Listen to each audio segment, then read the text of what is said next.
Vivemos em uma era que exalta a bondade.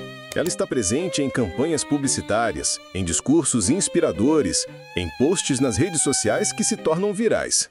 Dizemos com convicção que ser gentil é o maior dos atributos humanos, que a empatia é o caminho para um mundo melhor, que precisamos de mais pessoas boas, dispostas a ajudar. Mas e se essa história não for tão simples? E se por trás de cada sorriso disponível, de cada gesto altruísta, existir um fardo silencioso de cansaço, ressentimento e até solidão? Pouco se fala sobre o lado oculto da bondade, aquele que não liberta, mas aprisiona. Aquele que não nasce da abundância, mas do medo. O medo de não ser amado, o medo de ser rejeitado, o medo de ser visto como egoísta.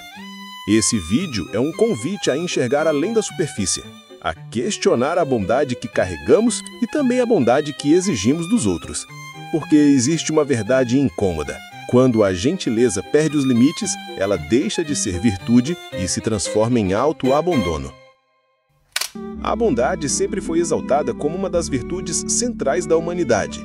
Desde a Grécia Antiga, com Aristóteles e sua ideia de que a virtude está no equilíbrio, até tradições religiosas que apontam a caridade como caminho para a salvação, ser bom foi tratado como destino natural do ser humano. No entanto, há uma diferença crucial entre bondade como escolha e bondade como prisão. E essa diferença geralmente nasce em um momento marcante da vida, a infância. Imagine uma criança que descobre que, ao sorrir e obedecer, recebe carinho. Mas quando se impõe ou expressa frustração, encontra frieza, bronca ou rejeição. Esse aprendizado, repetido silenciosamente, cria raízes profundas. Para ser amado, preciso agradar. Esse instante aparentemente simples é a semente de um padrão que molda comportamentos por toda a vida. É nesse ponto que surge a máscara. O bom menino, a boa menina que cresce acreditando que amor é sempre condicional. A bondade ilimitada não é virtude, é sobrevivência. Ao observar histórias de vida, é possível ver como esse padrão se desenha. Muitas pessoas que hoje são conhecidas como gentis demais carregam um passado semelhante. Uma infância marcada pelo esforço em ser aceito. A criança aprende cedo que não pode incomodar. Não pode dizer não, não pode pedir demais e cresce acreditando que quanto mais invisível for, mais será querida. Só que essa equação é cruel. Na vida adulta, o desejo de ser amado colide com a invisibilidade que a própria bondade cria. O colega que resolve todos os problemas do trabalho é respeitado pela eficiência, mas raramente reconhecido pelo esforço.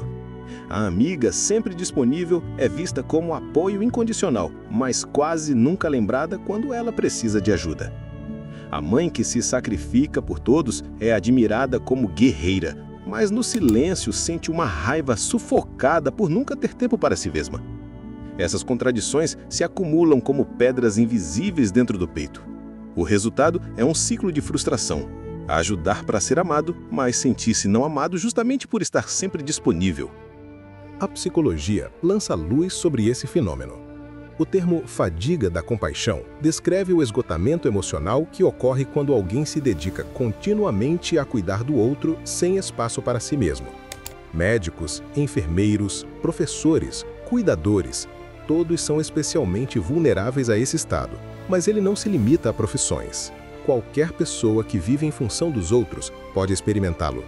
Há também o conceito de altruísmo patológico. Ele ocorre quando a tendência de ajudar ultrapassa os limites do saudável, causando mais danos do que benefícios.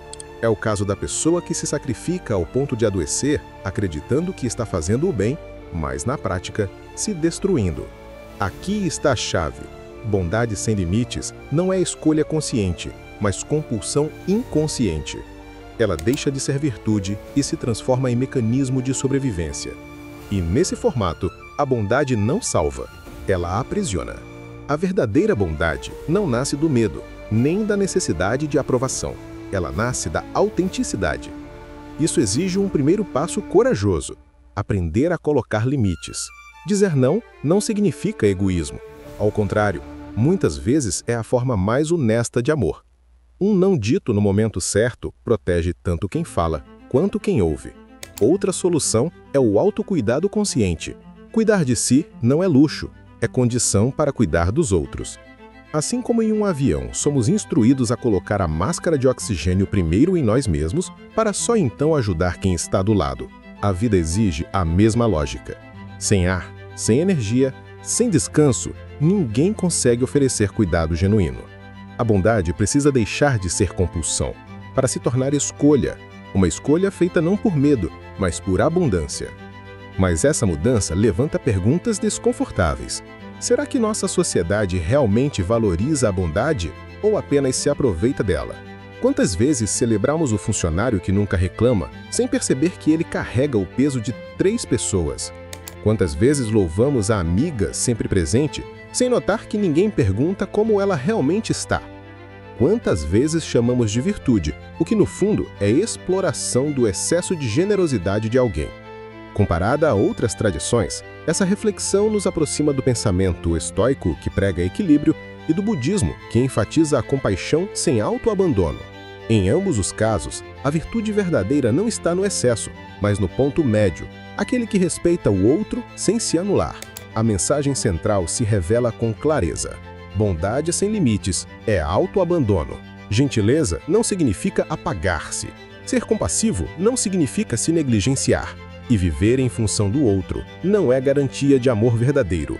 A verdadeira bondade nasce quando incluímos a nós mesmos no ato de cuidar, quando o eu e o outro não estão em guerra, mas em equilíbrio. No fim, talvez o maior desafio não seja ser bom, mas redefinir o que significa bondade. Abandonar a máscara da compulsão e ousar viver com autenticidade. Porque só quando somos capazes de ser gentis também conosco, é que descobrimos a verdadeira força transformadora da bondade.